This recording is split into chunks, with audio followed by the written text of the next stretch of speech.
Bonjour tout le monde, bienvenue à cette session de rattrapage pour le cours vers le baptême. On est à l'édition 2023 à l'Église évangélique de Chicoutimi et on est dans la session numéro 9 sur 10. Alors pour commencer cette session de rattrapage, je vous amène à la page 36 de votre cahier de notes de cours. Puis je veux simplement vérifier avec vous, avez-vous fait vos questions d'introspection? Alors, en haut de la page 36, il y a 1 Jean 4:1 qui va comme suit. Bien-aimés, ne vous fiez pas à tout esprit. Alors, chers croyants, euh, vous ne devez pas être crédules et faire confiance à n'importe qui. L'apôtre Jean poursuit en disant, mais éprouvez les esprits, testez les esprits, testez ceux qui vous parlent. Vous voulez tester pourquoi? Pour savoir s'ils sont de Dieu, car plusieurs faux prophètes sont venus dans le monde. Alors, dans le reste du chapitre 4 d'un Jean, l'apôtre Jean nous explique un petit peu le genre de test qu'il faut donner à ceux qui se réclament de Dieu. Et c'est un petit peu dans cet esprit-là que nous avions parlé dans la dernière leçon, la différence entre une église qui est saine et une église qui est malsaine. On avait regardé des signes certains qu'une église est malsaine, voire sectaire, et on avait aussi regardé c'était quoi la vraie nature de l'autorité biblique, le service, l'exemple, l'amour désintéressé, la saine doctrine. Et sur ces trois questions de rétroaction, si vous ne les avez pas encore fait, je vous demande d'arrêter le vidéo puis de prendre le temps de les remplir dans un esprit de prière, d'introspection. Alors, première question, est-ce que vous percevez que l'Église évangélique de Chicoutimi est un milieu sain?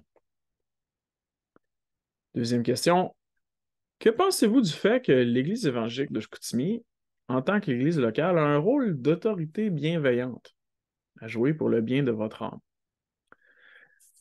Et troisième question, tous les humains sont susceptibles de se faire manipuler.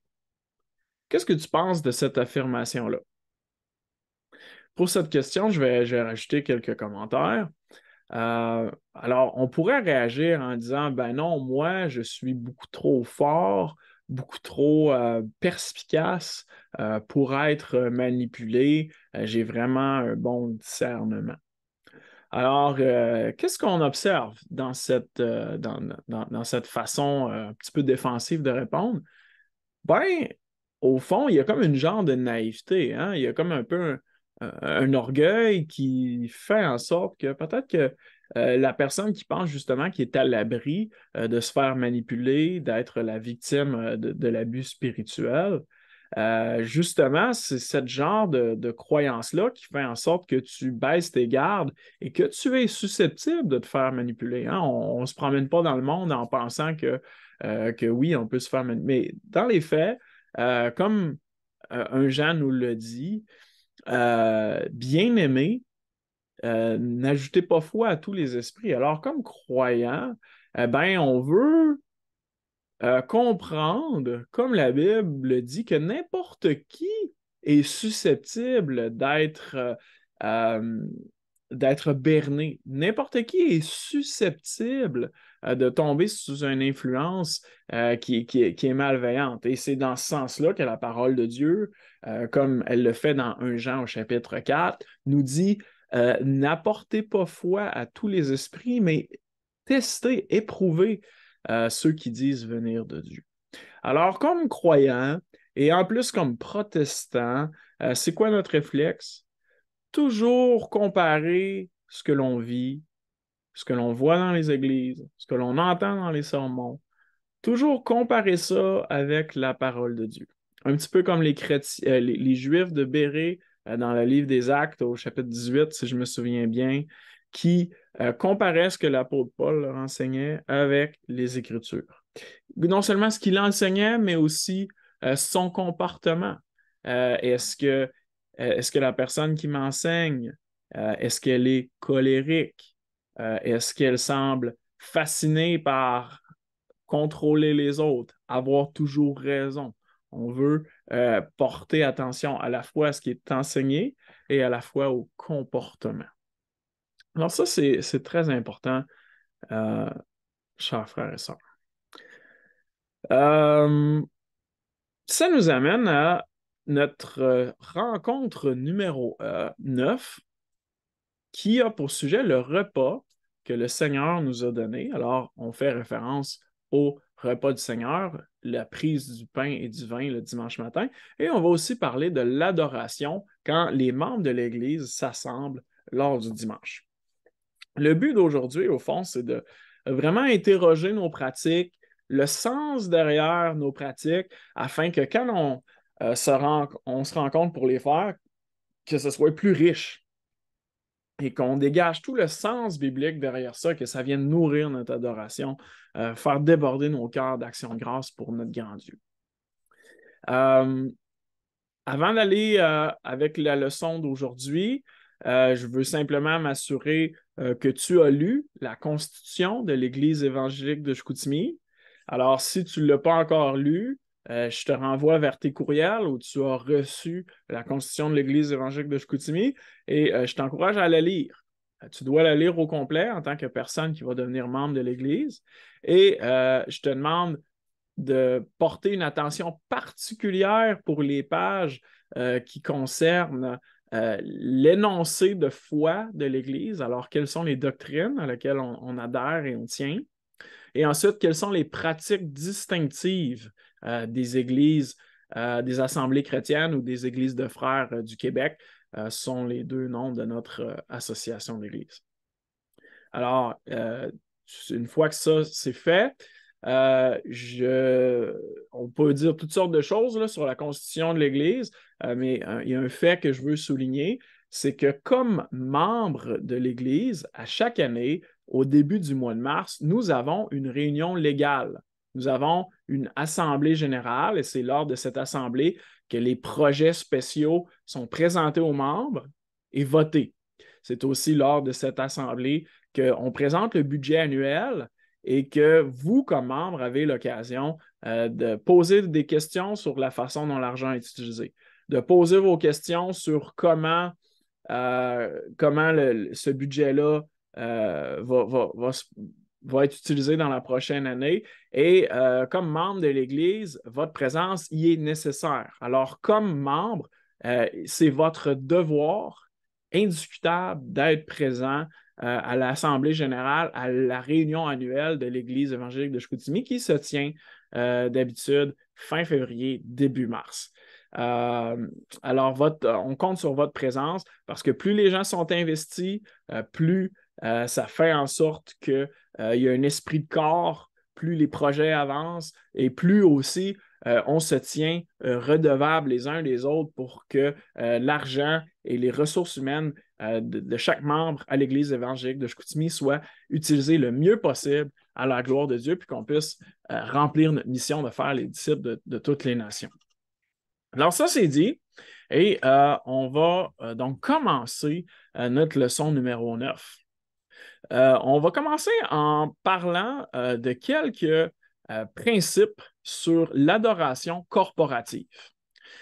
Alors, ce que je veux parler, au fond, c'est ce qu'on fait le dimanche matin alors qu'on s'assemble pour adorer. Hein? Le mot corporatif, là, ça ne fait pas référence à l'adoration en entreprise, là, avec votre entreprise ou avec votre business, mais avec le corps de Christ. Alors, quand les membres du corps s'assemblent le dimanche matin, c'est pour adorer.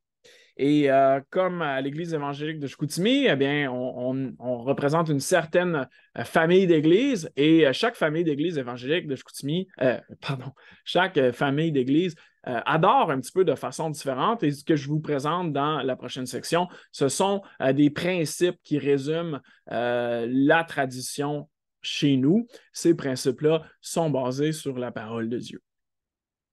Alors, je veux présenter ces principes-là, puis à l'heure que je les présente, je veux que vous ayez en tête ce que vous faites le dimanche matin, puis le cœur avec lequel vous venez à l'Église. Puis le but, c'est un petit peu de se mettre au diapason entre ce que la Bible dit qu'on doit faire pour être investi dans l'adoration, puis comment on se comporte en réalité.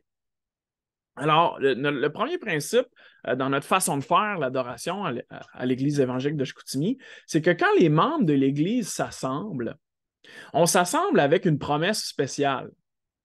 Le Seigneur nous promet une présence particulière quand deux ou trois s'assemblent dans le nom du Seigneur Jésus. Il nous dit, là où deux ou trois sont assemblés en mon nom, là je suis parmi vous. Il nous dit ceci dans Matthieu 18, entre les versets 19 à 20. Alors, dans un sens, Jésus est avec nous tous les jours jusqu'à la fin du monde, même si tu es tout seul en train de prendre une marche en forêt. Dieu est avec toi. Et dans un autre sens, Dieu promet une présence particulière quand ses enfants s'assemblent en son nom pour l'adorer. Alors, quand tu viens pour adorer le dimanche matin avec l'ensemble des membres, eh bien, tu viens avec une attente, l'attente de la présence spéciale de Dieu. Alors, c'est donc une rencontre qui est différente de toutes les autres activités que tu peux faire dans ta vie. Parce que dans toutes les autres activités que tu peux faire, que ce soit d'aller voir un film ou une rencontre de famille, pour Noël, par exemple, ben, tu n'as pas cette promesse spéciale d'une présence particulière de Dieu lors du rassemblement des membres de l'Église. C'est seulement lors de l'adoration du corps de Christ que cette présence spéciale est donnée. Alors, en arrivant pour adorer, tu peux avoir dans ton cœur cette attente-là, cette attente d'une présence spéciale, que Dieu va se manifester d'une façon particulière lorsque tu viens adorer. Et ça, cette attente-là, ben, ça change notre posture. Hein? Tu sais, si je m'attends, bon, je vais aller à l'église, on va chanter une couple de chants, je vais entendre un message, puis ça va être tel que tel, ben, est-ce que c'est une posture de foi? Est-ce que c'est une posture qui s'attend avec foi à recevoir de Dieu? Non, hein? C'est une posture un petit peu cynique, un petit peu endurcie.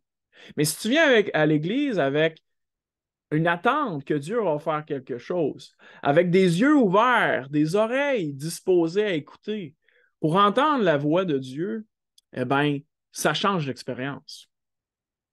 Notre deuxième principe, c'est que ce que nous faisons le dimanche matin ensemble, eh bien, le centre de ça, c'est le repas du Seigneur, le pain et le vin. C'est le centre de l'adoration de l'Église de Jésus-Christ.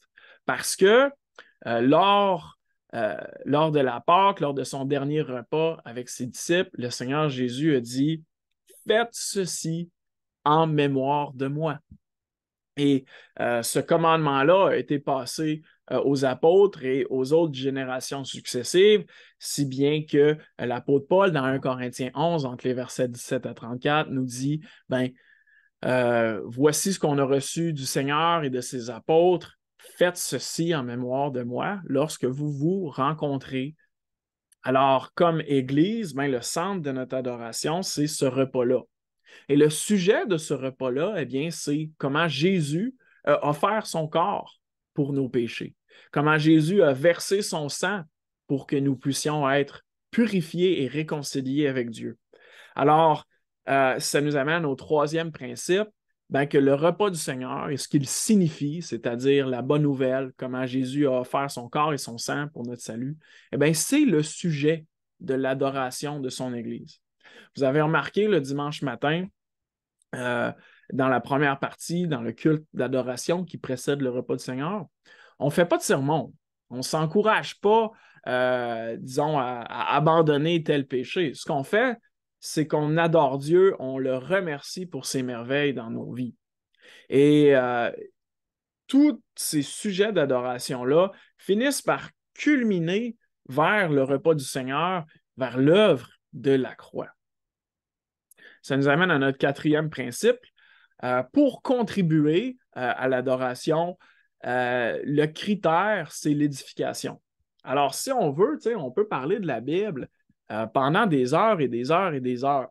Mais le but, quand l'Église s'assemble, c'est pas simplement de faire une leçon biblique, c'est pas simplement de dire des choses intéressantes, mais c'est d'édifier, de rajouter une brique dans la foi des gens. Et comment est-ce qu'on fait ça? Bien, on fait ça par l'adoration. Alors, dans 1 Corinthiens 14, 26, ça dit que faire donc, frères, quand vous vous êtes assemblés? Si quelqu'un a un chant, un cantique spirituel, un enseignement, une prophétie, une révélation, que tout se fasse pour l'édification. Alors que tout ce que vous faites ensemble, ce soit pour la construction. Alors, dans le choix de comment on prie, de comment on chante, de comment on lit les Écritures et qu'on les commande, eh bien, ceux qui prennent la parole pour conduire l'Église là-dedans se posent la question dans leur tête, qu'est-ce qui va édifier? Qu'est-ce qui va faire du bien à l'Assemblée? Alors, on réussit parfois bien et parfois, ben, on réussit moins bien. C'est la vie dans un monde brisé. Notre cinquième principe, c'est que l'adoration est poussée par l'Esprit de Dieu. Alors, on croit qu'il doit y avoir une dimension spontanée à l'adoration. On croit que chaque membre de l'Église doit venir avec l'intention d'être attentif à l'Esprit de Dieu. Je viens à l'Église pas pour regarder un spectacle puis me faire servir dans les dents, mais chaque personne vient à l'Église puis est tout le temps en action. C'est-à-dire que quand il y a un silence, ben, la posture à avoir, c'est pas de dire ah, ben, je vais attendre que quelqu'un se lève enfin, puis là, je regarde à gauche, à droite, je regarde mon cellulaire, je suis distrait. La posture à avoir, c'est d'être attentif à l'Esprit de Dieu. Alors, il y a un silence, eh bien, j'en profite pour méditer sur l'Écriture, pour continuer de prier silencieusement dans mon cœur. Et j'ouvre mes oreilles pour voir ce que l'Esprit de Dieu veut me dire dans l'adoration, les louanges qui viennent sur mon cœur. Et si vous êtes un homme, selon 1 Timothée 2, selon 1 Corinthiens 11 puis 14, vous êtes appelé à conduire l'Église dans l'adoration. Alors, si vous êtes un homme et que vous sentez que l'Esprit de Dieu vous invite à conduire l'Église dans l'adoration, que ce soit en demandant un chant, par les prières et par l'Écriture, eh bien, vous devez vous mettre à la disposition de l'Esprit de Dieu pour ce service-là. Ça nous amène à notre sixième principe. Le temps d'adoration est mené par la congrégation. Alors, ce qui se passe durant l'adoration, ce n'est pas seulement le choix des anciens, ce n'est pas le choix, disons, de Marc-André, mais c'est la congrégation qui l'amène. Alors, il y a une liberté d'adorer, que ce soit différent à chaque semaine selon ce que l'Esprit de Dieu met à cœur aux frères. Et en gros, là, ces 6 principes-là sont inspirés de 1 Corinthiens au chapitre 11 et du chapitre 14. Alors, c'est ça pour les 6 principes sur l'adoration corporative. Maintenant, on va changer de section et on va parler spécifiquement du repas du Seigneur. On va faire une étude biblique sur ce repas que le Seigneur nous a donné. Alors, l'idée clé, c'est que le repas du Seigneur, c'est une pratique fondamentale de la vie chrétienne. Fondamentale parce que le repas du Seigneur nous permet de nous souvenir de la grâce de Jésus. Et je vous pose la question, est-ce que ça vous arrive d'oublier la grâce, puis parfois de sentir que vous êtes un mauvais chrétien, puis que là, ça vous rend triste, puis que là, ça refroidit un petit peu votre cœur? Eh bien, c'est fondamental la pratique du repas du Seigneur parce que ça nous rappelle à chaque semaine que notre relation avec Dieu, elle est basée sur la grâce. Il n'y a rien que tu peux faire pour que Dieu t'aime plus et il n'y a rien que tu peux faire pour que Dieu t'aime moins. Et le repas du Seigneur, c'est se souvenir que c'est Jésus qui a tout accompli. Ce n'est pas toi qui a accompli ton salut. Prendre le repas du Seigneur, c'est se souvenir que c'est par grâce que nous sommes sauvés et que c'est non par tes œuvres, que c'est pas parce que ça a bien été cette semaine ou c'est pas parce que ça a mal été cette semaine que Dieu t'aime plus ou que Dieu t'aime moins. Dieu t'aime et t'a choisi et t'a adopté et t'a donné un héritage à cause de ce que Jésus a fait à la croix en offrant son corps et en versant son sang pour toi. Et en se souvenant de ça à chaque semaine, ça remet la grâce au centre de notre vie. Donc, ce repas du Seigneur, c'est fondamental et c'est à célébrer à chaque semaine parce que ça met nos yeux sur la grâce de Dieu, ça nous décentre de notre propre nombril, de comment on est bon, hein, je suis un bon pharisien ou encore je suis un mauvais chrétien. Ça remet ça sur comment Dieu est gracieux. Et c'est un repas en 3 dimensions. C'est un repas en 3 temps qui nous parle du passé, qui nous parle du présent et qui nous parle du futur. Dans l'aspect passé du repas du Seigneur, quand on a ce pain-là puis ce vin-là, ça symbolise quoi qui s'est passé il y a 2000 ans? C'est un mémorial, c'est un souvenir, une célébration, une commémoration de la vie, de la crucifixion, de l'ensevelissement, de la résurrection puis de l'ascension de Jésus qui a inauguré une nouvelle alliance. Alors, quand on célèbre le repas du Seigneur, il y a un aspect passé, on se souvient. On se souvient pourquoi? Pour ne jamais oublier que c'est par grâce. Il y a aussi un aspect présent. Il y a un aspect présent dans le sens qu'il n'existe qu'un seul corps de Christ.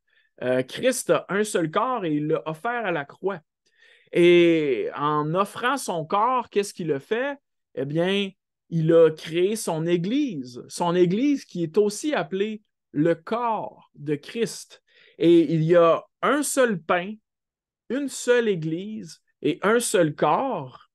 Et donc, dans le présent, quand on prend le repas du Seigneur, on est en train de recélébrer notre unité. On croit en une seule Église, universelle et sainte. On croit que les membres qui s'assemblent à l'Église évangélique de Chicoutimi sont unis spirituellement. C'est aussi une reconsécration à l'Alliance. C'est aussi une reconsécration à Jésus. OK, peut-être que ma semaine a été dure, que j'ai péché, que j'ai même abandonné mon Dieu, mais je veux me repentir de ça et je veux me reconsacrer. Je veux dire, Seigneur Jésus, dans le présent, je participe à ton corps pour marcher pour toi. Je veux célébrer cette unité-là, puis je veux continuer de marcher pour toi. Et maintenant, dans l'aspect futur, vous avez vu, hein, quand on est à l'Assemblée, on ne prend pas une bouteille de vin au complet, on ne prend pas un gros repas. Hein, quand on part de l'Église, on a faim. Alors, le repas du Seigneur, c'est un hors-d'œuvre, c'est un amuse-gueule, c'est un appetizer, c'est une petite bouchée qui nous met l'eau à la bouche pour le vrai festin que ça va être quand on va être dans la présence de Dieu. Le livre de l'Apocalypse au chapitre 19 nous parle des noces de l'agneau, quand l'agneau va être réuni avec son épouse qui va être sainte et sans tache et pure, et ensemble, ils vont célébrer un festin de noces. Eh bien, quand on s'assemble le dimanche matin, non seulement on se souvient du passé, non seulement on célèbre notre unité dans le présent et on se reconsacre, mais encore on regarde vers le futur où on va être dans la présence de Dieu pleinement content d'avoir été sauvé par lui. Alors, ça nous donne, c'est un hors-d'œuvre qui nous remplit d'espérance en vue de ce moment-là. Alors, ça, c'est l'idée générale pour aujourd'hui. Vous voyez, je vous ai mis les passages clés dans l'Ancien Testament et dans le Nouveau. Je vous encourage à prendre le temps de les lire, ces références-là, de les méditer, puis de nourrir votre réflexion biblique sur qu'est-ce qu'on fait le dimanche matin ensemble. Alors, ce qu'on va faire, c'est qu'on va passer différents textes bibliques ensemble pour nourrir un petit peu ce que je viens de dire par la parole de Dieu. Alors, je vous invite à tourner dans le livre d'Exode au chapitre 12. Exode au chapitre 12. Et on va creuser ce premier aspect du repas du Seigneur. Alors, l'aspect du passé. Le repas du Seigneur, c'est un mémorial, un souvenir de la vie, de la crucifixion, de l'ensevelissement, de la résurrection et de l'ascension de Jésus. Et Jésus a institué le repas du Seigneur, euh, le pain et le vin, dans le contexte particulier de la Pâque juive. Et pour donc comprendre le repas du Seigneur, eh bien, on va aller dans l'Exode, puis on va s'interroger à c'était quoi la Pâque juive.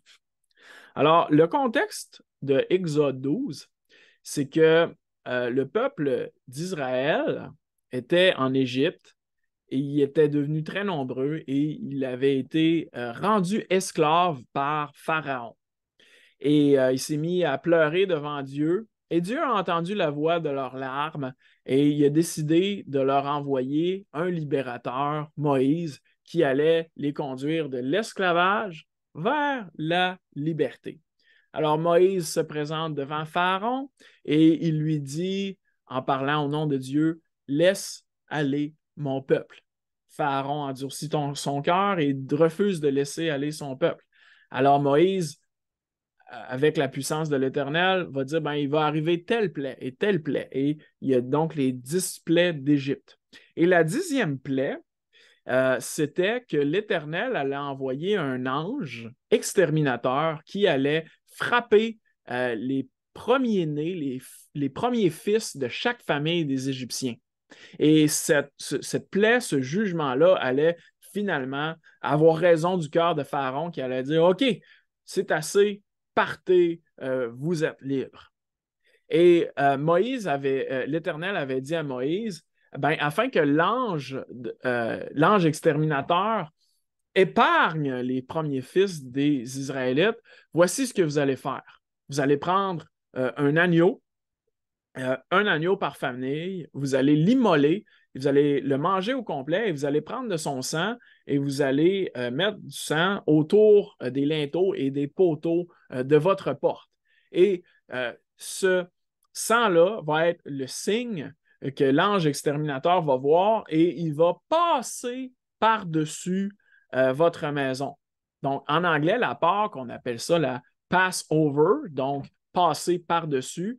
Et donc, l'ange exterminateur va pass over votre maison, ou on pourrait dire en français, ça ne marche pas tout à fait, mais l'ange va paquer par-dessus votre maison. L'ange va paquer par-dessus votre maison parce que la vie de cet agneau a été sacrifiée pour sauver la vie de ce premier-né.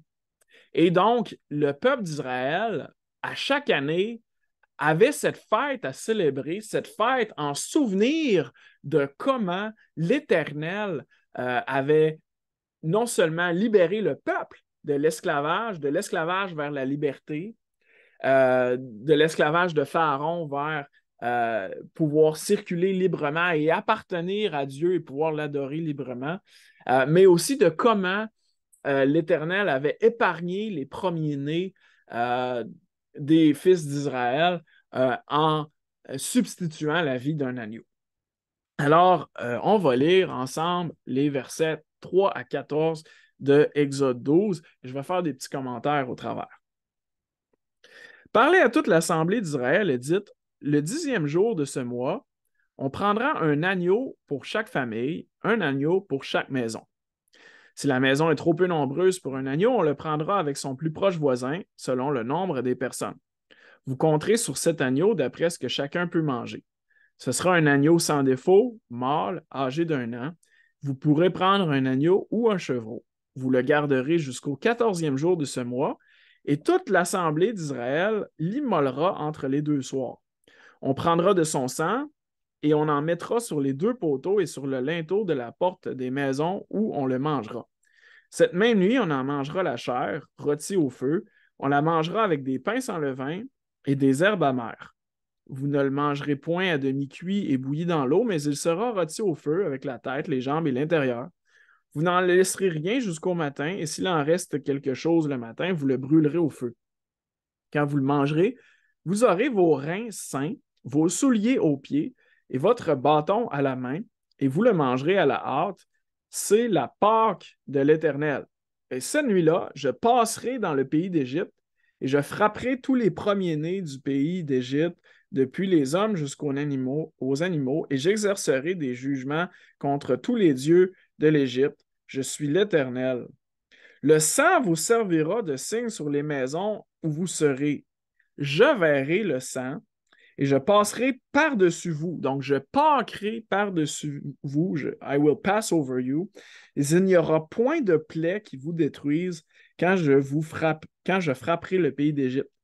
Vous conserverez le souvenir de ce jour et vous le célébrerez par une fête en l'honneur de l'Éternel. Vous le célébrerez comme une loi perpétuelle pour vos descendants. Alors, ce que vous notez dans ce passage-là, c'est que chaque famille, à chaque année, avait une loi perpétuelle de célébrer cette fête-là. Et au verset 14, on voit que le but de cette fête-là, c'est de se souvenir, conserver le souvenir de ce jour, un jour bien particulier parce que c'est le jour où Dieu a frappé les Égyptiens, les premiers-nés des Égyptiens, et a épargné les premiers-nés des Hébreux. Et par cette plaie-là, il a libéré les Israélites de l'esclavage. Alors, c'est le jour de la naissance de leur pays, et cette fête avait la fonction très importante de leur rappeler qu'ils étaient esclaves et que Dieu les avait libérés. Vous voyez aussi que la fête rappelle un peu ce contexte que il faut être prêt à partir, il faut être prêt à quitter l'Égypte. Vous voyez au verset 11, quand vous le mangerez, vous aurez vos reins sains, vos souliers aux pieds et votre bâton à la main, et vous le mangerez à la hâte. Alors, quand vous mangez un repas chez vous, est-ce que vous avez vos bottes d'hiver dans les pieds? Est-ce que vous avez votre manteau sur le dos? Est-ce que vous avez votre bâton de marche à la main et vos souliers dans les pieds? Est-ce que vous mangez le plus rapidement possible, comme s'il fallait que vous partiez dans 5 minutes pour quitter votre pays puis passer la frontière vers les États-Unis? Non, hein? Quand on mange, on prend le temps de manger, mais cette Pâque-là, eh bien, comme on lit, il fallait qu'ils mangent leur repas un peu à la hâte avec un bâton dans les mains. Et qu'est-ce que ça leur rappelait, ça? Eh bien, ça leur rappelait que l'agneau leur rappelait cet agneau qui a donné sa vie pour être un signe afin que l'Éternel passe par-dessus, donc Pâques par-dessus, et épargne les premiers-nés. Et ça leur rappelle aussi le contexte dans lequel ils sont, c'est-à-dire qu'ils sont libérés des Égyptiens qui sont sur le bord d'entrer dans la terre promise. Alors, ayant dit ça, on va répondre à nos questions. La question 1A. Qu'est-ce que célèbre la Pâque juive? De quoi les Israélites furent-ils libérés? Alors, je vous laisse répondre. Et je réponds, eh bien, ce que célèbre la Pâque juive, bien, si vous regardez au verset 12 et 13, la Pâque juive, ça célèbre le fait que l'Éternel est passé par-dessus les maisons d'Israël, qui a épargné les premiers-nés. Ensuite, ça célèbre comment l'Éternel a conduit vers la liberté et les a libérés, rachetés de l'esclavage de Pharaon vers la liberté dans la terre promise. Et de quoi est-ce que les Israélites furent-ils libérés? Bien, ils ont été libérés de l'esclavage. B. Pourquoi était-ce nécessaire de la célébrer, cette Pâque? Eh bien, la première raison, c'est parce que Dieu le demande. Vous regardez au verset 14, c'est une loi perpétuelle pour les descendants du peuple juif. Pour aller plus loin maintenant, c'était nécessaire pour, dit le verset 14, conserver le souvenir de ce jour. Alors, qu'est-ce qui arrive quand on arrête de se rappeler quelque chose? Eh bien, on oublie. Et il était nécessaire pour le peuple de Dieu de se souvenir qu'ils avaient été esclaves et que Dieu les avait libérés et les circonstances de cette libération-là. C'était nécessaire de la célébrer pour conserver le souvenir. Excellent. On va lire ensuite les versets 24 à 27. Vous observerez cela comme une loi pour vous et pour vos enfants à perpétuité. Quand vous serez entrés dans le pays que l'Éternel vous donnera, selon sa promesse, vous observerez cet usage frappé. cet usage sacré, pardon. Et lorsque vos enfants vous diront que signifie pour vous cet usage, vous répondrez, c'est le sacrifice de Pâques en l'honneur de l'Éternel qui a passé par-dessus les maisons des enfants d'Israël en Égypte, lorsqu'il frappa l'Égypte et qu'il sauva nos maisons. Le peuple s'inclina et adora, et les enfants d'Israël s'en allèrent et firent ce que l'Éternel avait ordonné à Moïse et à Aaron. Ils firent ainsi. Alors, d'année en année, à chaque Pâques, eh bien, les enfants posaient la question, pourquoi est-ce qu'on fait ça? Qu'est-ce que ça signifie cet usage-là? Et ça faisait donc en sorte que génération après génération, le peuple d'Israël pouvait se souvenir qu'ils avaient été esclaves et que l'Éternel, leur Dieu, les avait libérés. Ils se souvenaient par l'agneau de comment Dieu avait pourvu un sacrifice pour les épargner, pour que leur premier-né puisse avoir la vie. Donc, là, on a beaucoup parlé de la Pâque juive. On a parlé de la libération de l'esclavage de Pharaon, de cet agneau-là.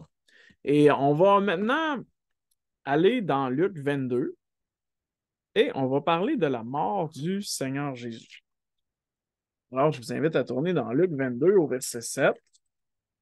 Dans Luc 22 au verset 7, on est dans le contexte du dernier repas de Jésus avec ses disciples et ça donne que c'est un repas de Pâques. Alors, le jour des pains sans levain, où l'on devait immoler la Pâque, arriva. Et Jésus envoya Pierre et Jean en disant, allez nous préparer la Pâque, afin que nous la mangions.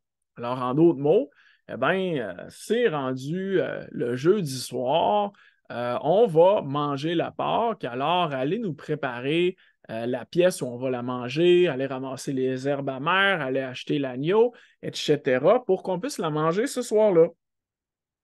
Et lui dire, où veux-tu que nous la préparions?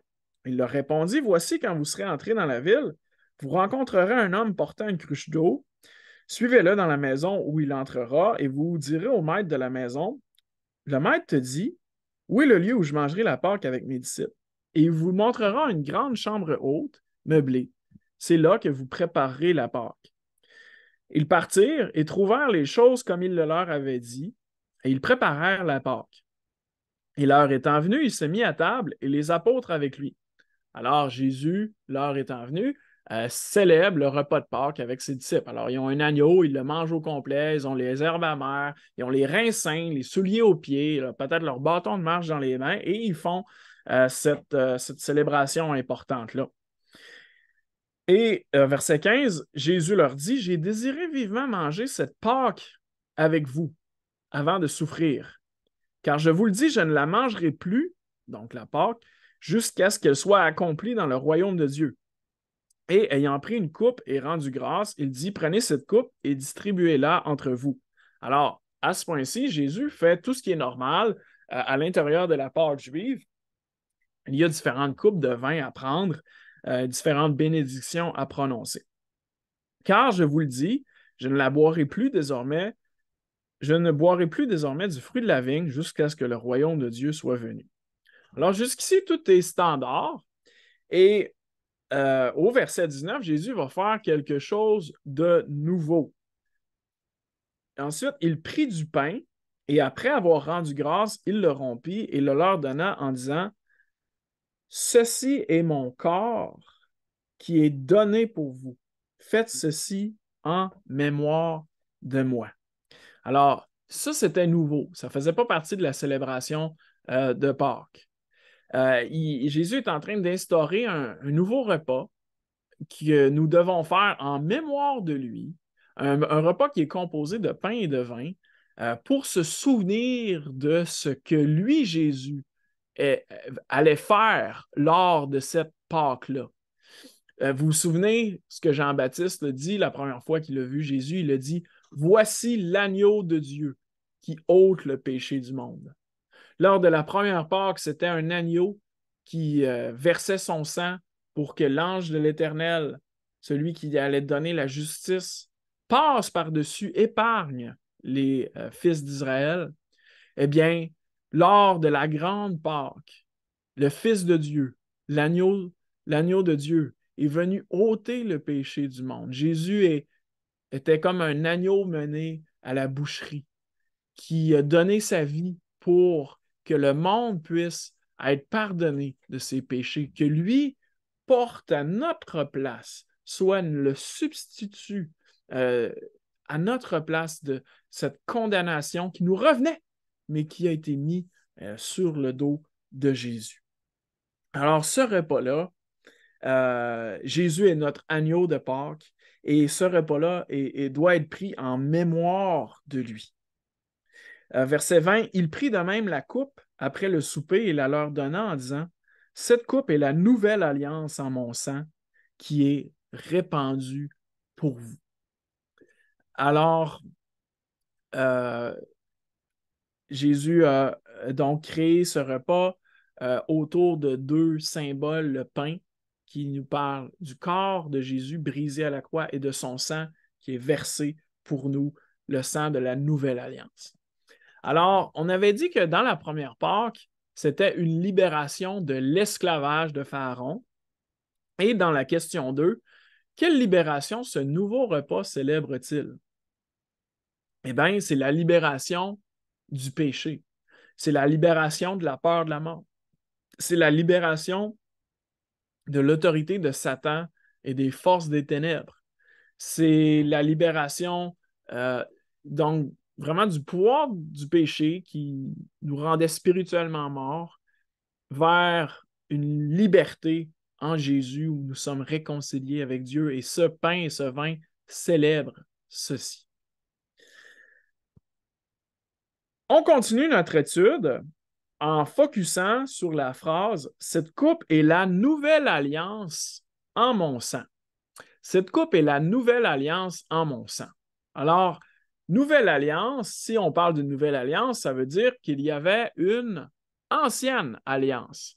Et l'ancienne alliance ou l'Ancien Testament, ça fait référence à cette façon d'entrer en relation avec Dieu que Dieu avait traité avec son peuple par l'intermédiaire de Moïse, la loi de Moïse, les 10 commandements, tout réglé autour de la vie spirituelle d'Israël avec le temple et les prêtres. Et on va s'attarder un petit peu à cette nouvelle alliance-là en allant dans le prophète Jérémie, au verset 31, chapitre 31. Donc, Jérémie 31, verset 31.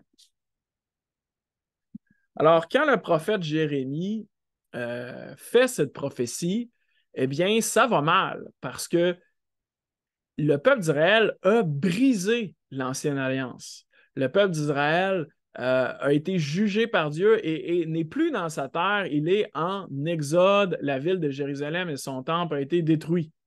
Alors, Jérémie, au chapitre 31, au verset 31, annonce « Voici les jours viennent, dit l'Éternel, où je ferai avec la maison d'Israël et la maison de Juda une alliance nouvelle. » Alors, 600 ans avant Jésus, le prophète Jérémie disait, bon, ben, il va y avoir une alliance nouvelle, une nouvelle façon d'entrer en relation avec Dieu un jour. Verset 32, non comme l'alliance que je traitais avec leur père, le jour où je les saisis par la main pour les faire sortir du pays d'Égypte. Cette alliance, ils l'ont violée, quoique je sois leur maître, dit l'Éternel. Alors, cette ancienne alliance-là, avec Moïse au temps de l'Égypte, la nouvelle alliance ne sera pas comme cette alliance-là qu'ils ont détruite. Dans la nouvelle alliance, au verset 33, « Je mettrai ma loi au-dedans d'eux. Je l'écrirai dans leur cœur et je serai leur Dieu et ils seront mon peuple. » Alors, dans cette nouvelle alliance-là, Dieu va mettre sa loi à l'intérieur du cœur humain. Désormais, la puissance d'être en relation avec Dieu, la puissance pour obéir à Dieu, va venir de Dieu lui-même qui va la mettre dans le cœur des gens. Et un passage parallèle à Jérémie 31, c'est Ézéchiel 36, qui nous parle aussi de cette nouvelle alliance-là. Et en Ézéchiel 36, au verset 26, il nous dit « Je vous donnerai un cœur nouveau. Je mettrai en vous un esprit nouveau. J'ôterai de votre corps le cœur de pierre et je vous donnerai un cœur de chair. Je mettrai mon esprit en vous et je ferai en sorte que vous suiviez mes ordonnances et que vous observiez et pratiquiez mes lois. Alors, au cœur de cette nouvelle alliance-là, il y a la promesse que Dieu lui-même allait donner son esprit et le faire habiter dans notre cœur et que ça l'aide par la puissance de l'Esprit de Dieu en nous que nous allions désormais obéir et être capables de vivre pour Dieu. Et verset 34, on retourne dans Jérémie 31 au verset 34. Celui-ci n'enseignera plus son prochain, ni celui-là son frère, en disant « Connaissez l'Éternel. » Car tous me connaîtront, depuis le plus petit jusqu'au plus grand, dit l'Éternel. Car je pardonnerai leur iniquité et je ne me souviendrai plus de leur péché. Alors, je souligne cette dernière phrase-là. L'Éternel promet que dans la nouvelle alliance, il promet qu'il ne se souviendrait plus de nos péchés. Alors, quand Jésus dit « Voici la nouvelle alliance en mon sang », Jésus est en train de dire qu'il nous invite à se souvenir que Dieu a promis qu'il ne se souviendrait plus de nos péchés. Alors, c'est fou, là. Pensez à ça. Chaque dimanche matin, on se souvient que Dieu a promis qu'il ne se souviendrait plus de nos péchés et qu'en lui, nous sommes pardonnés, consolés, adoptés, héritiers, que notre avenir est certain, scellé en lui, que même l'Esprit de Dieu habite dans nos cœurs et que c'est le sceau que nous lui appartenons et que nous sommes sécures en lui jusqu'au moment de la résurrection. Alors, donc, question 3, en Luc 22, 20, Jésus parle d'une nouvelle alliance. Hein? Voici la coupe de la nouvelle alliance en mon sang. C'est quoi la promesse centrale de la nouvelle alliance? Eh bien, on va en parler de deux promesses centrales. La première, c'est que Dieu a promis que son esprit allait habiter en nous. La deuxième, c'est que Dieu a promis qu'il allait pardonner nos péchés et qu'il ne se souviendrait plus de nos péchés. Alors, en se prenant le vin, eh bien, c'est ce qu'on se souvient. Maintenant, on va faire une comparaison entre Exode 24 et Luc 22, 20. Alors, je vous invite à prendre Exode 24.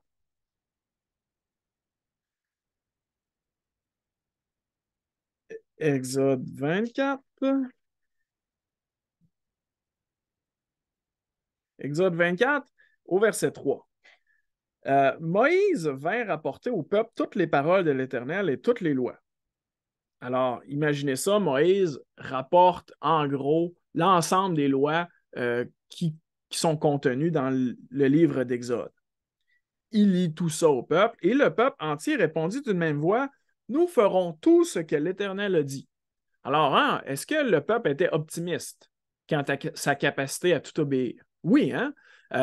On voit, ils sont un petit peu naïfs. Ils disent, on va tout faire ce que l'Éternel a dit. Hein, ils s'engagent assez sérieusement. Alors ensuite, Moïse écrivit toutes les paroles de l'Éternel. Donc, il rédige en gros le livre qu'on appelle l'Exode. Et puis, il se leva de bon matin. Il bâtit un autel au pied de la montagne. Donc, pas un autel pour dormir, mais un autel pour y faire des sacrifices. Et il dressa 12 pierres pour les 12 tribus d'Israël. Il envoya des jeunes hommes, enfants d'Israël, pour offrir à l'Éternel des holocaustes, alors des sacrifices que l'on brûle au complet, et immoler des taureaux en sacrifice d'action de grâce. Alors, donc Moïse fait toutes sortes de sacrifices, et au verset 6, Moïse prit la moitié du sang, donc le sang qui coule des taureaux, et il met ce sang-là dans des bassins. Donc, imaginez, il y a des gros bains pleins de sang. Il répandit l'autre moitié sur l'autel. Alors, il récolte du sang des taureaux, il en met une partie dans des bains, puis l'autre partie, il laisse couler le sang sur l'autel. Et au verset 7, il prit le livre de l'Alliance, donc le livre que Moïse venait d'écrire, qui contenait la loi que l'Éternel venait de donner et auquel le peuple avait dit, on va tout faire ça. Et il le lut en présence du peuple. Le peuple entend la loi et ils dirent, nous ferons tout ce que l'Éternel a dit et nous obéirons. Alors Moïse prit le sang, donc le sang qui était dans les genres de bains, et il le répandit sur le peuple. Alors Moïse prend du sang, puis il le tire sur le peuple en disant, voici le sang de l'alliance que l'Éternel a faite avec vous selon toutes ses paroles. Alors, pensez un petit peu à un pacte de sang. Hein? Si on fait une alliance, toi puis moi, puis on dit, OK, on s'engage à faire ça l'un envers l'autre, puis là, on mélange notre sang ensemble, ben là, on serait en train de dire, on fait une promesse très, très sérieuse. Eh bien, la signification de ce qui est en train de se passer est un petit peu similaire. L'Éternel a dit, moi, je m'engage à honorer l'alliance. Et le peuple dit, moi aussi, on s'engage à faire tout ce que tu nous as demandé. Et on a sacrifié des taureaux et les taureaux ont donné leur vie. Et ces taureaux-là, c'était comme les témoins de l'alliance. Et de part et d'autre, on est en train de dire, si on désobéit à l'alliance, si on brise l'alliance, eh bien, qu'il nous en soit fait comme la vie de ces taureaux-là. Si je brise l'alliance, eh bien, je reconnais que je dois mourir, que je dois verser mon sang. Et l'action de répandre le sang sur tout le monde, c'est comme un peu ce pacte de sang-là. C'est comme un peu dire, oui, je suis engagé, oui, je signe, oui, je vais respecter cette alliance-là, je vais faire toute la loi que l'Éternel m'a demandé. Et donc, non seulement l'Éternel est engagé, mais le peuple aussi est engagé et il est responsable de faire sa partie de l'alliance. Alors, imaginez la scène, tout est couvert de sang, tout le peuple est couvert de sang. Donc, dans cette ancienne alliance-là, le peuple avait une responsabilité d'accomplir l'alliance, sinon il était coupable et il méritait la mort. Dans la nouvelle alliance, quand vous venez à l'Église, est-ce qu'on vous répand du sang sur vous? Non. Le sang, quel sang a été versé? Le sang de Jésus. Et le dimanche matin, cette coupe est la nouvelle alliance en mon sang. Le fardeau d'accomplir la loi, d'obéir à tout ce que l'Éternel a dit, ce fardeau-là, c'est Jésus qui l'a pris et qui l'a accompli. Il est venu accomplir la loi, il a parfaitement fait la volonté de Dieu, si bien que maintenant, il n'y a plus aucune condamnation pour ceux qui sont unis en Jésus. Parce qu'en plaçant notre foi en Jésus, l'obéissance parfaite à la volonté de Dieu, à la loi de Dieu que Jésus a accomplie, eh bien, on est inclus dans cette bénédiction-là. Alors, le dimanche matin, quand on prend cette coupe de la nouvelle alliance, on se souvient que Dieu a promis qu'il ne se souviendrait plus de nos péchés, parce que c'est en Jésus que nous sommes pardonnés, celui qui a tout accompli parfaitement à la volonté de Dieu, qui a annulé la malédiction qui pesait sur l'humanité pécheresse, et c'est en lui qu'on peut être réconcilié. Alors, 4a, qu'est-ce qui faisait office de signature dans l'Ancienne Alliance et qu'est-ce que ça signifiait? Eh bien, ce qui faisait office de signature, c'était le sang. Et ce que ça signifiait, c'est que je m'engageais par ma vie à tout obéir et que si je n'obéissais pas à tout, que j'étais passible de mort. Et qu'est-ce que ça signifie que ce soit le sang de Jésus qui scelle la nouvelle alliance? Eh bien, que c'est Jésus qui a accompli le salut. On ne coopère pas avec Dieu pour être sauvé. On n'ajoute pas nos œuvres pour être sauvé. On n'aide pas Jésus à nous sauver. On est uniquement sauvé par grâce et tout repose sur le sacrifice de Jésus à la croix. Alors, dans cet aspect-là du dimanche matin, quand on se souvient de ce que Jésus a fait à la croix, chaque fois qu'on mange le repas du Seigneur, on se souvient de la base de la Nouvelle Alliance et c'est l'œuvre parfaite de Jésus. Alors, chaque dimanche matin, je me souviens de l'Évangile. Je me souviens que ma relation avec Dieu est basée sur ce que Jésus a fait. Alors, quel mensonge est-ce que je dénie quand je célèbre ça? Eh bien, ce que je dénie, au fond, c'est que à chaque semaine, c'est pas parce que je me suis bien comporté ou que je me suis mal comporté que Dieu m'aime plus, que Dieu m'aime moins. Je me souviens que c'est pas par mes œuvres que je suis sauvé. Je me souviens que c'est pas parce que j'ai pas été à la hauteur de mes attentes que je mérite d'être ici ou de ne pas être ici. Si j'ai de la culpabilité, eh bien, ça me rappelle que Dieu me pardonne, que Dieu me repropulse dans ma relation avec Dieu. Alors, pensez à ça. Je vous encourage à arrêter la vidéo puis à réfléchir sur cette application, à aller dans votre cœur. Comment vous le vivez le dimanche matin? Est-ce que vous le vivez comme une célébration de la grâce puis que vous êtes donc content de ce que Dieu a fait pour vous? Je vous suggère que c'est pas mal ce qu'on doit vivre. On poursuit notre étude biblique en parlant de la dimension présente du repas du Seigneur. Alors, à chaque dimanche matin, on se reconsacre à l'Alliance. Le Seigneur Jésus est présent durant ce repas-là et ça permet l'unité du corps de Christ et ça nous sanctifie.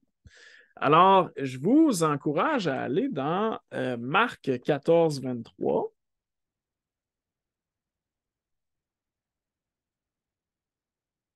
Marc 14, 23.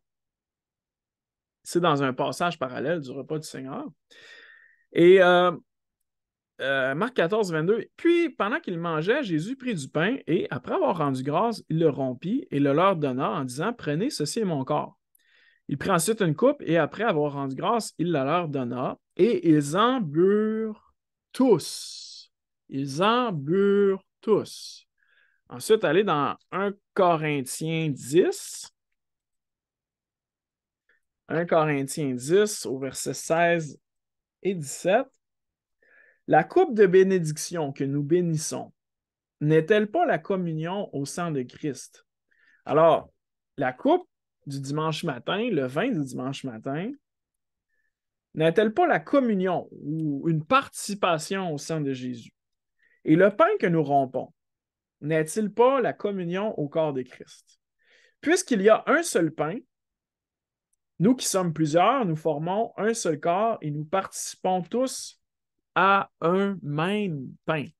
Donc, le pain et le vin qu'on mange à l'Église, il est déjà prédivisé pour des raisons sanitaires, mais il n'existe qu'un seul pain et une seule coupe. Hein, il arrive le dimanche matin prédivisé, mais il y en a seulement un. Et ce que ça nous parle, ça, bien, c'est que l'Église est un. Il existe seulement une seule Église et c'est le corps de tous ceux qui sont unis par la foi en Jésus. Alors, c'est quoi l'importance de tous prendre part, de tous communier à l'unique coupe et au seul pain? Eh bien, cette importance-là, c'est justement, nous sommes un seul corps, nous appartenons au seul même Seigneur. Alors, relationnellement, ben, ça nous force à régler nos problèmes, ça nous force à vivre des vraies relations ensemble où on ne fait pas semblant que tout est correct, mais quand j'ai un problème avec quelqu'un, je dis les choses qui sont sur mon cœur et on va vers la réconciliation. Ça permet à l'Église de marcher dans l'unité. Ensuite, la deuxième question, on va aller dans 1 Corinthiens 11, entre les versets 17 à 34. Alors, en contexte, on est dans l'église de Corinthe, et à l'église de Corinthe, il y avait toutes sortes de problèmes. Et ce qu'on va lire, en gros, là, c'est que à cette église-là, à Corinthe, quand ils prenaient le repas du Seigneur, c'était précédé d'un vrai repas. Un genre de repas où le monde amenait leur lunch à l'église. Et à Corinthe, il y avait des gens très riches qui amenaient rien. Et il y avait des gens très pauvres qui amenaient rien. Et il y avait des gens très riches qui amenaient des mets très dispendieux et ils amenaient des bonnes bouteilles de vin. Alors, d'un côté, tu avais les pauvres qui mangeaient rien et qui avaient faim. Puis d'un autre côté, tu avais des riches qui mangeaient qui était très satisfait, puis qui avait tellement bu de vin qu'il était quasiment en boisson. Et donc, 1 Corinthiens 11, 18. Et d'abord, j'apprends que lorsque vous vous réunissez en assemblée, alors quand vous vous assemblez ensemble, il y a parmi vous des divisions. Et je le crois en partie car il faut qu'il y ait aussi des sectes parmi vous afin que ceux qui sont approuvés soient reconnus comme tels au milieu de vous. Donc, lorsque vous vous réunissez, ce n'est pas pour manger le repas du Seigneur. Alors, ce que vous pensez être le repas du Seigneur, dans cette espèce de repas-là, ben, je vous le dis, c'est pas le repas du Seigneur. Car quand on se met à table, chacun commence par prendre son propre repas. Et l'un a faim, hein? Donc d'un côté, il y a les pauvres qui ont faim, et tandis que l'autre est ivre. Hein? Les plus riches, eux autres, amenaient leur nourriture, puis amenaient même beaucoup de vin, et ils étaient ivres. Et là, Paul, au verset 22, leur parle personnellement, il dit, n'avez-vous pas des maisons pour y manger et y boire? Alors, c'est inapproprié, là, ce genre de repas-là où les plus riches ridiculisent les plus pauvres qui, eux, n'ont rien à manger, tandis qu'eux autres mangent des choses en abondance. Ou méprisez-vous l'Église de Dieu et faites-vous honte à ceux qui n'ont rien? Que vous dirais-je? Vous louerai-je? En cela, je ne vous loue point. Car ce que j'ai reçu du Seigneur, car j'ai reçu du Seigneur ce que je vous ai enseigné, c'est que le Seigneur Jésus, dans la nuit où il fut livré, prit du pain, et après avoir rendu grâce, le rompit et dit, ceci est mon corps, qui est rompu pour vous. Faites ceci en mémoire de moi. De même, après avoir soupé, il prit la coupe et dit, cette coupe est la nouvelle alliance en mon sang. Faites ceci en mémoire de moi toutes les fois que vous en boirez. Car toutes les fois que vous mangez ce pain et que vous buvez cette coupe, vous annoncez la mort du Seigneur jusqu'à ce qu'il vienne. C'est pourquoi celui qui mangera le pain ou boira la coupe du Seigneur indignement sera coupable envers le corps et le sang du Seigneur. Que chacun donc s'éprouve soi-même et qu'ainsi il mange du pain et boive la coupe. Car celui qui mange et boit sans discerner le corps du Seigneur mange et boit un jugement contre lui-même. Alors, on garde bien le contexte en tête. Les plus riches à Corinthe manquaient de respect en ridiculisant les plus pauvres. Alors, quand on dit qu'est-ce que signifie de manger ou de boire la coupe du Seigneur indignement, ben, ça veut dire que quand il y a un manque de respect dans une église, quand par exemple un groupe est en conflit ou manque de respect à un autre groupe dans l'église, eh bien, c'est de manger indignement le repas du Seigneur. Parce que quand on prend le repas du Seigneur, qu'est-ce qu'on est en train de dire? On est en train de dire, Jésus, on t'aime et nous sommes ton corps. Nous sommes ton corps. Alors, quand dans la réalité, c'est faux et que le nous, c'est plutôt les riches qui ridiculisent les pauvres, ou un tel qui déteste un tel, mais qu'on fait semblant que tout est beau puis qu'on prend le repas du Seigneur, eh bien, on est en train de manger indignement le repas du Seigneur parce que, en apparence, hein, on fait la belle cérémonie, mais dans les faits, nos cœurs sont loin de Dieu, loin des uns des autres, et on prend indignement le repas du Seigneur, et c'est ainsi qu'on mange et on boit un jugement contre nous-mêmes.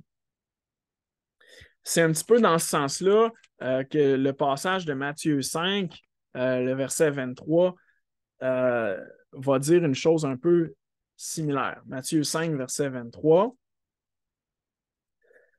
Si donc tu présentes ton offrande à l'autel et que là tu te souviennes que ton frère a quelque chose contre toi, laisse là ton offrande devant l'autel et va d'abord te réconcilier avec ton frère, puis viens présenter ton offrande.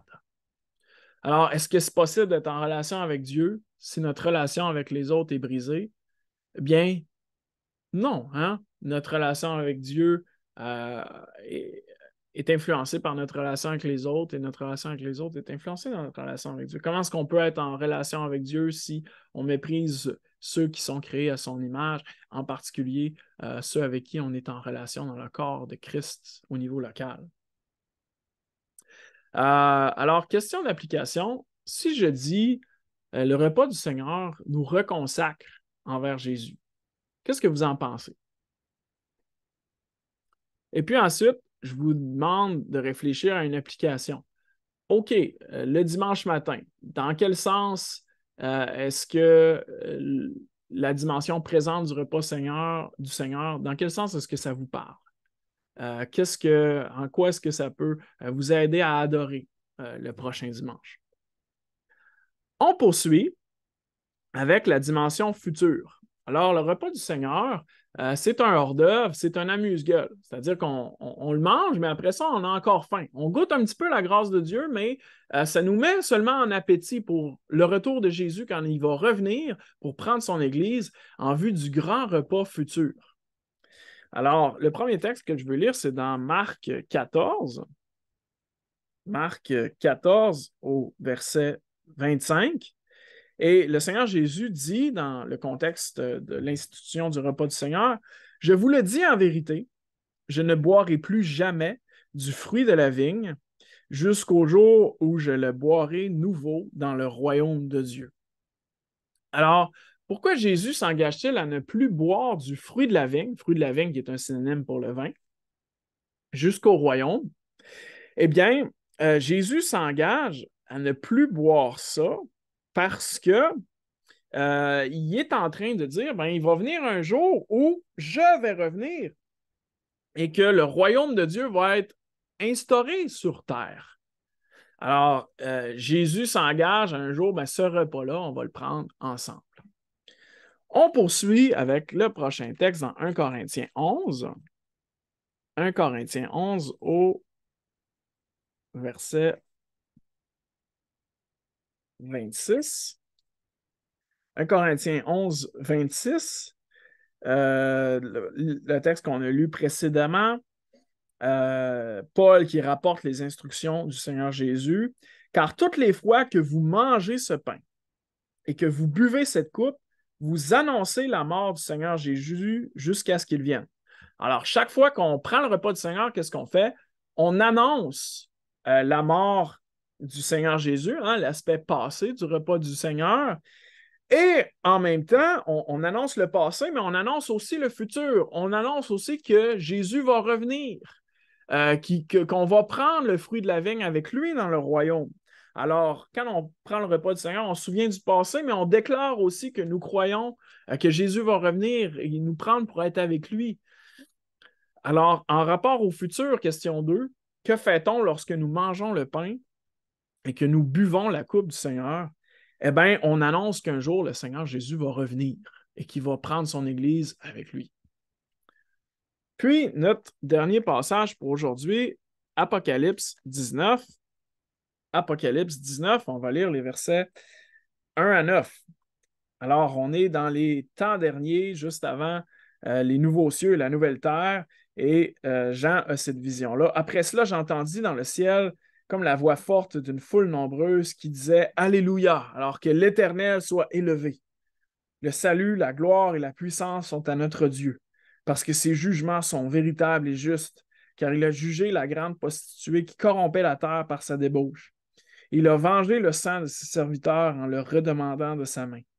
Et ils dirent une seconde fois « Alléluia », et sa fumée monte au siècle des siècles. Et les 24 vieillards et les 4 êtres vivants se prosternèrent et adorèrent Dieu, assis sur le trône, en disant « Amen, Alléluia ». Et une voix sortit du trône disant « Louez votre Dieu, nous tous ses serviteurs, vous qui le craignez, petits et grands. » Et j'entendis comme la voix d'une foule nombreuse, comme un bruit de grosses eaux, et comme un bruit de forts coups de tonnerre, disant « Alléluia, car le Seigneur notre Dieu Tout-Puissant est entré dans son règne. Réjouissons-nous, soyons dans l'allégresse et donnons-lui gloire. Car les noces, donc le souper, les noces de l'agneau sont venues. Son épouse, ça c'est son Église, son épouse s'est préparée et il lui a été donné de revêtir un fin lin, éclatant, pur, car le fin lin, ce sont les œuvres justes des saints. Et l'ange me dit, heureux, et l'ange me dit, écris, heureux ceux qui sont appelés au festin des noces de l'agneau. Alors, on se pose la question, on a dit que le repas du Seigneur, c'est un hors-d'œuvre, un amuse-gueule. Alors, pour quel moment est-ce que ce repas nous met en appétit? Eh bien, ce moment, cet amuse-gueule nous met en appétit pour ce moment-là qu'on vient de lire, pour le festin des noces de l'agneau. Quand l'agneau de Pâques, l'agneau de Jésus, l'agneau de Dieu qui ôte le péché du monde, qui a donné sa vie à la croix, quand cet agneau-là va être réuni avec l'épouse qui s'est acquis par le don de sa vie, son corps brisé, son sang versé, quand cet agneau et l'épouse vont être réunis et que cette église, cette épouse, va être revêtue d'habits spéciaux, d'une genre de robe de mariage, d'un fin lin, des œuvres justes. Ils vont être resplendissants à cause de la justice de Dieu, de la justice de Jésus avec lequel ils sont habillés. Et ça nous parle de ce moment-là où on va être dans la présence de Dieu, ressuscité, glorieux à jamais. C'est pour ce moment-là que ça nous met en appétit. Alors, application, eh bien, je vous demande de réfléchir dans quelle mesure est-ce que cette vérité-là, ça peut venir remplir vos cœurs d'espérance? Comment est-ce que vous pouvez inclure ça dans vos prières, dans votre adoration, dans vos réflexions le dimanche matin? Maintenant, je veux que vous pensiez à comment vous vous comportez le dimanche matin. Est-ce que vous arrivez avec la même attitude que quand on va au cinéma, bon, je viens regarder un spectacle, ou est-ce que vous arrivez avec le cœur prêt à rencontrer Dieu, à participer en prière silencieusement, à lire, à ne pas être distrait avec votre cellulaire? Alors, vive le repas du Seigneur. Lorsqu'on adore le Seigneur, on le fait pour lui. On veut venir à l'Église pour lui apporter ce qu'il mérite. On ne vient pas à l'Église pour obtenir quelque chose. Même si quand on fixe nos regards sur Jésus, ça nous amène tout le temps à une bénédiction. Et c'est possible de mal vivre l'adoration le dimanche matin. C'est possible de ne pas être concentré, d'être mal préparé, d'être préoccupé, de trouver ça plate. Et c'est aussi possible d'en ressortir d'énormes joies. Alors, je vous demande de réfléchir à ça, de prendre plusieurs minutes sur vos habitudes concrètes. Comment est-ce qu'il faut se préparer? Qu'est-ce qui marche pour vous pour arriver à l'église puis être dedans? Et pendant le repas, pendant l'adoration, qu'est-ce qui marche pour vous concentrer, pour être dedans dans l'adoration? Comment faut-il s'engager dans l'adoration? Prenez le temps, s'il vous plaît, de faire ces applications-là. Alors, en sommaire, quand j'étais plus jeune, j'écoutais un reportage des frères Kraft, puis on m'a expliqué que les flamants roses ne naissaient pas en étant roses. En fait, les flamants roses sont blancs naturellement, et que pour être roses, ils doivent manger des crevettes.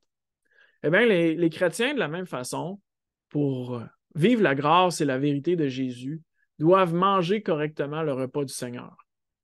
Le repas du Seigneur, si on veut être des chrétiens qui sont remplis de la grâce de Dieu, qui donnent la grâce aux autres, qui ne jugent pas, qui ne sont pas remplis de culpabilité, mais qui sont débordants d'amour, eh bien, on doit être constamment dans la grâce, se souvenir de la grâce, que c'est la grâce de Dieu du début à la fin. Alors, dans ce sens-là, le repas du Seigneur, c'est un rappel du passé, le sacrifice de Jésus à la croix pour le pardon de mes péchés, de vos péchés. Dans le présent, ce repas-là, c'est une réaffirmation qu'on veut servir Dieu et qu'il n'existe qu'une seule Église universelle, le corps de tous les croyants unis à Jésus. Et dans sa dimension future, c'est un avant-goût des noces de l'agneau quand on va être réunis avec Dieu et son Fils et que ce sera glorieux. Alors, d'ici la semaine prochaine, je vous demande de faire vos questions d'application sur Vive le repas du Seigneur. Merci beaucoup de votre attention et je vous souhaite une bonne semaine. Que le Seigneur vous bénisse.